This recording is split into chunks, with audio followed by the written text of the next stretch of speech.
सूबे के मुख्यमंत्री माननीय योगी आदित्यनाथ जी, उपस्थित हमारे जनप्रतिनिधिगण और मेरे अभिभावकों, सबसे पहले तो बिजरौल के क्रूर शासकों से लोहा लेने वाले बाबा श्यामल जी का मैं नमन करता हूं, जिनकी कल जयंती मनाई गई। वह साधारण किसान थे और उन्होंने एक मिसाल तय की। संत रविदास जी की जयंती है, मैं उनके प्रति अपने श्रद्धा सुमन अर्पित करता हूं। मेरी मनोकामना है कि उनके जो उपदेश समाज में बराबरी के लिए जो उन्होंने संदेश समाज को दिया, वह आने वाली पीढ़ियां उन बातों को सजो के रखें और उनको अपने जीवन में व्यक्तिगत तौर से अपनाएं। ये मेरे लिए बहुत भावुक पल है। यही छपरौली पे जब चौधरी अजीत सिंह जी का निधन हुआ था, तो आप ही लोगों ने, मेरे समाज के बड़ों ने मुझ पे पगड़ी बनाई थी और जिम्मेदारी मेरे कंधों पे सौंपी थी। और आज आप सबके आशीर्वाद और प्रयास से चौधरी अजीत सिंह जी की स्मृति में पहला इस प्रकार का अनोखा निर्माण हो पा रहा है। और हमारे मुख्यमंत्री जी अपने व्यस्तम कार्यक्रम में इस कार्यक्रम को प्राथमिकता बनाते हुए इस क्षेत्र के सम्मान में चौधरी अजीत सिंह जी के संघर्ष के प्रति आदर भाव को लेके जिस प्रकार से यहाँ उपस्थित हुए हैं, मैं अपने दिल से उनके प्रति अपना आभार व्यक्त करना चाहता हूँ। डॉक्टर राजकुमार सांगवान जी सांसद हैं, आपने बनाए हैं, और अच्छा लगता है जब जनप्रतिनिधि के ऊपर जनता का भारी दबाव हो। ये दबाव वो भी महसूस कर रहे हैं और मैं चाहूंगा कि रोज करते रहें। इस दबाव के कारण जब उनके मुख्यमंत्री उनके पास आते हैं तो लंबा चिट्ठा वो सुना देते हैं, लेकिन आज इस मंच से हम कुछ मांगने नहीं है। ये मंच मांगने के लिए नहीं है। चौधरी अजीत सिंह जी की जयंती है, हम उनको उनके उस जीवन को याद करें, श्रद्धांजलि दें। यदि ये छपरौली का जज्बा नहीं होता, जुनून नहीं होता, भावनाएं नहीं होती किसानों के अंदर, तो चौधरी चरण सिंह जी के बाद जो देश भर में किसान, कमेरे और मजदूर की राजनीति में एक बड़ा वैक्यूम आया था, उसके बाद जिस प्रकार से चौधरी अजीत सिंह जी ने उसको संभाला, ये संभव नहीं था। यहाँ के साधारण लोगों ने आशीर्वाद दिया। यहाँ के साधारण लोगों ने, जिनके पास अपने घर के परिवार के लिए खर्चा पूरा करने के लिए संसाधन नहीं थे, आप लोगों ने चंदा दे देकर चौधरी अजीत सिंह जी की लंबी राजनीतिक यात्रा का समर्थन किया। कल हमारे प्रधानमंत्री जी फ्रांस में आर्टिफिशियल इंटेलिजेंस पे कह रहे थे कि आर्टिफिशियल इंटेलिजेंस इस सदी में मानव जाति के लिए एक नया कोड लिखने वाला है। मैं मानता हूं उसी तरह चौधरी अजीत सिंह जी IITN खड़गपुर में, फिर अमेरिका में जाके इलिनॉइस इंस्टीट्यूट ऑफ टेक्नोलॉजी से उन्होंने MSc करी, कंप्यूटर साइंटिस्ट बने। जिस समय पूरे दुनिया में मात्र कम ही कंप्यूटर होते होंगे, और उन्होंने देश में आकर वही चौधरी अजीत सिंह जो 20 साल विदेश में रहे अमेरिका में, लेकिन वो पुत्र थे चौधरी चरण सिंह के, वो इस देश में आए और इस मिट्टी में, इस मिट्टी की बोली, इस मिट्टी के संस्कार, यहाँ की लड़ाई, आप ही की भाषा में बोलते बोलते वे जो है आज हमारे बीच में नहीं है। मैं उनको हर पल याद करता हूं। एक पिता का मूल्यांकन एक पुत्र कभी कर नहीं सकता। मुझे मालूम है, हम लोग तो शिकायत करते थे अपने पिताजी से, बच्चे जैसे शिकायत करते हैं कि आप हमें कम समय दे रहे हैं। आज मैं अपने बच्चों की स्थिति देख के समझता हूं कि वे हमें क्यों कम समय देते थे, क्योंकि उनका मिशन कुछ और था। इसलिए पिता के रूप में जिस तरह से उन्होंने प्यार दिया वो अलग है। जिस प्रकार से उन्होंने समाज की जिम्मेदारियों को अपने ऊपर लिया, वह प्रेरणादायक मेरे लिए और नौजवान पीढ़ी के लिए रहेगा। आधुनिक भाषा बोलने वाले, दुनिया की उभरती तस्वीर समझने वाले और गांव की भाषा बोलने वाले, किसान के बीच बैठने वाले, किसान के दुख दर्द को और समस्या को समझने वाले, उस दौर में वो एक अनोखे राजनेता थे। मुझे यहां उनके कार्य को गिनाने की जरूरत नहीं, अनेक उदाहरण हैं। बल्कि जब मैं आपके बीच आता हूं, आप भी मुझे बैठा के कुछ किस्सा उनके बारे में सुनाते हैं। मैं ये जानता हूं जो उनके दूसरे जीवन के पहलू थे, उस बारे में कुछ व्यक्तिगत आपको बता सकता हूं। मैं उनसे पूछता था कि कंप्यूटर साइंस आपने क्यों चूज किया। आईआईटी खड़गपुर के बारे में बताते थे कि कैंटीन बहुत खराब थी वो बताते थे कि उस समय कंप्यूटर जितना बड़ा एक कमरा होता है उतना बड़ा कंप्यूटर होता। आज ये नौजवान जानते हैं कि छोटी छोटी चिप आ रही हैं। हमारे देश में पूना में सीडैक में दुनिया में 75वें स्थान पे जो जितने सर्वश्रेष्ठ सुपर कंप्यूटर हैं हमारे देश में, वो सुपर कंप्यूटर। नई टेक्नोलॉजी में देश आज बहुत बड़ी उपलब्धियां हासिल कर रहा है, लेकिन वो जमाना अलग। चौधरी अजीत सिंह का काम मालूम क्या था? जब वो कंप्यूटर साइंटिस्ट थे, उनका काम था वो एक पर्ची डलती थी मशीन में, उसमें छेद होते थे, उस कोड के हिसाब से जो है कंप्यूटर कंप्यूटिंग करता था। वो आईबीएम में कार्यरत थे और आईबीएम में उनकी जिम्मेदारी थी एज कंप्यूटर साइंटिस्ट उस कोड को देखना, परखना, पहचानना। अगर कोड में कमी होती थी तो वो विशेषज्ञ तौर पे बुलाए जाते थे, भेजे जाते थे कि कोड में देखो कहां सुधार करना है। लाइन बाय लाइन देख के वो चिन्हित करते थे, यहां गड़बड़ी है उसमें, फिर ठीक करते थे। तो कंप्यूटर का कोड सुधारने वाले अमेरिका में यहां आए और समाज में कैसे सुधार हो सकता है, कैसे व्यापक स्तर पर परिवर्तन हो सकते हैं, वो कार्य उन्होंने अपने ऊपर लिया। इसलिए जैसे प्रधानमंत्री जी कहते हैं कि एआई ने अब समाज के लिए कोड लिखना है, ग्रामीण समाज के लिए एक कोड लिखने वाले चौधरी अजीत सिंह जी थे। आज भी क्योंकि ये बहुत बड़ा पैदावार गन्ने का होता है, लोग उदाहरण देते हैं। यहाँ जो क्रय शक्ति है लोगों के अंदर, जो लड़ने का सामर्थ्य है, वो उस कारण से है कि यहाँ जो उद्योग लग गए। आगे भी बहुत आवश्यकता होगी और यहाँ के किसान मेहनती बहुत हैं। इन किसानों के लिए हम सबको मिलकर और काम करने की जरूरत है। मैं तो समझता हूं कि योगी जी क्योंकि अध्यात्म को समझने वाले और विचार करने वाले एक व्यक्ति, और वे इस बात को जानते हैं कि किसान जो अन्न पैदा करता है वो भी अन्नदाता भगवान का ही रूप होता है।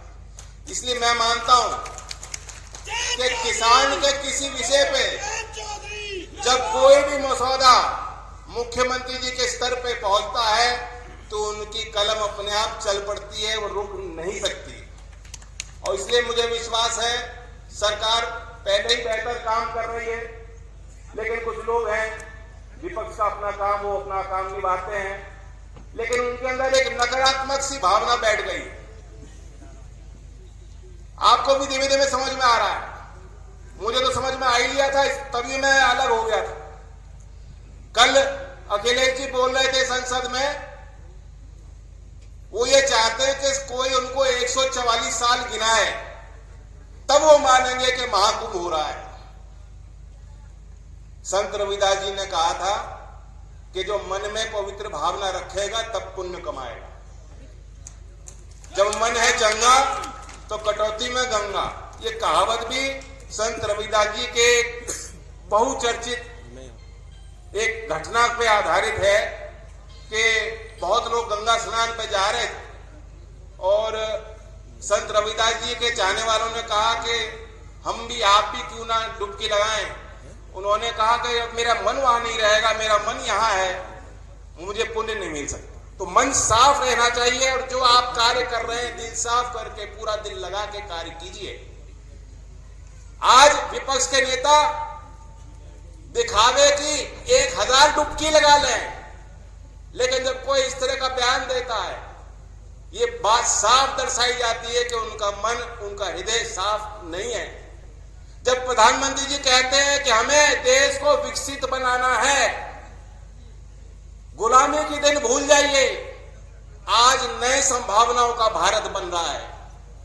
जितने विपक्ष के नेता हैं, मैं तो देखता हूं संसद में ताली नहीं बजाई जाती, चेहरे पर मुस्कुराहट नहीं आती। और यहां जितने लोग हैं जिन्होंने गुर्बत देखी है, गरीबी खुद महसूस की है, संघर्ष का जीवन बिताया है और आज भी संघर्ष करते हैं, जब इन्हें कोई कहता है कि आज नहीं तो कल, अभी हमारा विकासशील देश है लेकिन दुनिया के अव्वल देशों में हमारे देश की गिनती होगी और विकसित भारत बनेगा तो सबके चेहरे पे अपने आप मुस्कुराहट आती है। ये राष्ट्र के प्रति भावना होनी चाहिए। आज प्रतिपक्ष के नेता, उनके बोल हैं, आपने गौर किया हो क्या कहते हैं? हमारी लड़ाई, हमारे दल की लड़ाई सत्ता हासिल करने के लिए नहीं है, हमें तो स्टेट के खिलाफ लड़ना है। यानी कांग्रेस पार्टी के नेता ये कह रहे हैं कि हमें सत्ता हासिल करने की हमारी लड़ाई नहीं है, हमें तो शायद करना पड़े तो राष्ट्र के खिलाफ लड़ना। ये उनके बोल है। तो इन नकारात्मक बातों से हमें दूर रहना है और लोगों को बचा के रखना है। आज यूपी तेजी से प्रगति कर रहा है। मैं कल का ही एक वाक्य आपको बताना चाहता हूं। बहुत चीजें तो दिखाई देती हैं, सरकारी घोषणा होती है, आज बड़े पैमाने पर यहां से लोकार्पण होने जा रहा है। ये भी चौधरी अजीत सिंह जी का सम्मान है और आपका सम्मान है कि क्षेत्र धरती पे आके मुख्यमंत्री पूरे प्रदेश की योजनाओं पे मोहर लगा रहे हैं। बहुत चीजें पर्दे के पीछे होती हैं। किसी भी चीज को परिपक्व बनाने में बहुत तैयारी चाहिए, मेहनत करनी पड़ती है। और ये भी देखिए कि उत्तर प्रदेश कहां से आ रहा है। 2020-21 में ये देश में डेटा सेंटर की पॉलिसी बनी। इसके पहले डेटा सेंटर क्या होता है शायद यूपी के किसी नेता को मालूम ही नहीं था, किसी अधिकारी ने कोई तैयारी नहीं की थी। और उस नीति के तहत हमने ये लक्ष्य रखा है कि 30,000 करोड़ रुपए का निवेश उत्तर प्रदेश की धरती पे होगा, डेटा सेंटर स्थापित होंगे। तभी जो नई टेक्नोलॉजी की बात हो रही है, कल विदेश में प्रधानमंत्री जो आर्टिफिशियल इंटेलिजेंस की बात जिन्होंने कही है, वो तब संभव है अगर डेटा सेंटर की टेक्नोलॉजी हमारे देश में और हमारे प्रदेश में आएगी। उसी तरह सेमीकंडक्टर की पॉलिसी 2024 में पूरे देश में जितने राज्यों के शुरुआत की, उत्तर प्रदेश ने सबसे पहले शुरुआत करते हुए सेमीकंडक्टर की पॉलिसी तैयार की और कैबिनेट ने 30,700 करोड़ की परियोजनाओं पे मोहर लगा दी कि ये निवेश होने वाला है। सेमीकंडक्टर के मैन्युफैक्चरिंग के प्लांट हमारे प्रदेश की धरती पे लगने वाला है। इससे पहले कोई सोच नहीं सकता। तो हम कहां से चल के आ रहे हैं। एमआरओ की प्रदेश में कोई टेक्नोलॉजी नहीं थी, कोई पॉलिसी नहीं थी। एमआरओ की पॉलिसी भी जब योगी जी मुख्यमंत्री बने हैं, इनकी सरकार लाई है, इससे पहले किसी सरकार ने नहीं सोचा कि एमआरओ हमारे प्रदेश में होनी चाहिए। कल बेंगलोर में एयर शो में मैं था और मुझे कितनी प्रसन्नता हुई कि उत्तर प्रदेश की एक हाई लेवल टीम अधिकारियों की वहां मौजूद थी। एशिया में होने वाला सबसे बड़ा एविएशन का इवेंट है जो भारत की धरती पे हो रहा है, एरो इंडिया 2025। और यूपी के अधिकारी वहां जितनी बड़ी कंपनियां थी उनके साथ बैठक ले रहे थे कि कैसे हम उत्तर प्रदेश की धरती पे वो निवेश करें और हमारे नौजवानों के लिए रोजगार के नए संसाधन हम तैयार करें, संभावनाएं तैयार करें। और मैं जानता हूं जब मैं 9 से 14 एमपी था, एमपी नहीं रहा, उसके बाद मैं ऑस्ट्रेलिया गया था एक डेलीगेशन में। कई सांसद थे, उसमें कुछ दक्षिण भारत के सांसद थे और मैं अकेला नॉन एमपी था। ऑस्ट्रेलिया में हम कई विभागों में हमने बैठक की। वहां के जो राज्य हैं ऑस्ट्रेलिया देश में, उनके राज्यों के अलग अलग दफ्तर भी भारत में हैं। और जब उनके राज्य के हम सरकार के साथ बैठक करते थे तो भारत का उनका मानचित्र था, कहां कहां उनकी इंडस्ट्री है, कहां कहां उनके दफ्तर हैं, कहां कहां उनकी परियोजना लग रही है, कहां कहां वो निवेश करना चाहते हैं, उनको इंकित कर रखा था, निशान लगे हुए थे। आप ताज्जुब करोगे कि भारत के मानचित्र पे जितने निशान थे वो महाराष्ट्र तक थे और ऊपर कुछ हरियाणा तक थे। उत्तर प्रदेश की तो गिनती नहीं थी। उत्तर प्रदेश मानो कोई है ही नहीं राज्य उत्तर देश में। तो मैंने उनसे ताजुब करके पूछा कि आप उत्तर प्रदेश क्यों नहीं आना चाहते हो। उन्होंने कहा उत्तर प्रदेश में आना है तो निवेशकों को पहले बताना होगा कि तुम्हारी पूंजी सुरक्षित है, जान माल को कोई खतरा नहीं है। दूसरे राज्य की सरकारें तत्पर रहती हैं, कहती हैं आइए हमारे यहाँ, हम आपको सब्सिडी देंगे, हम आपको जमीन देंगे, हमारे यहाँ कैप्टिव इतने लोग हैं, मजदूर हैं, क्षमता है उनकी काम करने की, वो नौकरी भी आपके यहाँ करना चाहते हैं। और उत्तर प्रदेश की सरकार में कोई हमसे बात करने को राजी नहीं है। ये सारी तस्वीरें जब से उत्तर प्रदेश में बीजेपी की सरकार आई है, योगी जी ने छोटी छोटी बारीकियों पे बल देना शुरू किया है। इन्वेस्ट यूपी की कल टीम बेंगलोर में थी, मैं बैठक में उनके साथ मौजूद था और मैंने देखा किस तरीके से जुनून के साथ वो कोशिश कर रहे थे कि यूपी की हमें कायाकल्प करनी है। ऐसे अधिकारी को मैंने आज तक नहीं देखा कार्य करते। तो इसलिए आप विश्वास कीजिए, ये महज शुरुआत है और ये चौधरी चरण सिंह की और चौधरी अजीत सिंह जी की कर्म भूमि है। मैं फिर यहाँ के लोगों को कहना चाहता हूं, मैं तो आपका ही हूं। इस यात्रा में आपने मुझे यहां तक पहुंचाया, मैं अपने घर परिवार में खड़ा हूं, मैं आपका आशीर्वाद लेने आया हूं। आप आशीर्वाद बना के रखिएगा और जिस प्रकार से एनडीए की सरकारें काम कर रही हैं और लोगों का विश्वास मत जीत रही हैं। यूपी का चुनाव आपने देख लिया और दिल्ली का आपने चुनाव देख लिया, इससे पहले जो राज्य के चुनाव हुए आपने देख लिए। तो इसलिए लोकदल के कार्यकर्ता, बीजेपी के कार्यकर्ता और एनडीए घटक दल के कार्यकर्ताओं को और ज्यादा मेहनत करें, लोगों के बीच जाएं, लोगों की समस्या समझें, उनका हल करें। ये सरकार की पूरी ताकत जन कल्याणकारी योजनाओं को आगे बढ़ाने में लगी है और मैं धन्यवाद देता हूं मुख्यमंत्री जी को एक बार फिर कि आप आए और ये प्रेरणा स्थल है। मेरा मंत्रालय भी यहाँ बहुत कोशिश कर रहा है। इस संस्था में जहां हम लोग खड़े हैं, इसकी भी अपनी 75 साल का इतिहास है और मैं जानता हूं कि शिक्षा विभाग में यूपी ने कायाकल्प योजना में, अलंकार योजना में शिक्षण संस्थानों को, बुनियादी ढांचों को विकसित करने के लिए जो प्रयास किए हैं, अब वो प्रभाव और असर दिखाई देने शुरू हुए हैं। असर की भी रिपोर्ट अभी आई है। सामाजिक संस्था है, अब तक बहुत आलोचना करती थी, उस रिपोर्ट ने भी माना है कि सभी राज्यों में सबसे ज्यादा शिक्षा में अगर सुधार हुआ है तो उत्तर प्रदेश के सरकारी स्कूलों में वो सुधार हुआ। लेकिन ये शिक्षा और विद्या का मंदिर है। मैं मांगने तो नहीं खड़ा हुआ हूं, लेकिन मेरा भी विभाग है, मेरी भी जिम्मेदारी है और हम भी हाथ बटाएंगे। और मैं चाहूंगा कि मुख्यमंत्री जी भी इस संस्था पे भी अपनी नजर रखें, अपना संरक्षण दें। इस संस्था में चौधरी चरण सिंह जी का हमेशा ध्यान रहता था, चौधरी अजीत सिंह जी का रहा, मेरी भी यहाँ निधि लग रही है। जितने जनप्रतिनिधि हैं उनकी कोशिश रहती है, क्योंकि इस संस्था में बहुत प्रतिभाएं आपसे जुड़ी हुई है। और मेरी मुख्यमंत्री जी से संदर्भ में बात भी हुई है, बागपत के लिए बड़ी बड़ी परियोजनाएं हैं और वे खुद बताएंगे आपको। मैं भी उत्सुक हूँ उनका संदेश लेने के लिए। चौधरी अजीत सिंह जी से जो उन्होंने प्रेरणा ली, व्यक्तिगत तौर से उन्होंने उनको देखा, संसद भवन में उनके साथ कई घटनाएं हैं, वे वर्णन करेंगे। मैं फिर एक बार दोबारा अपने परिवारजनों को धन्यवाद देता हूँ। जय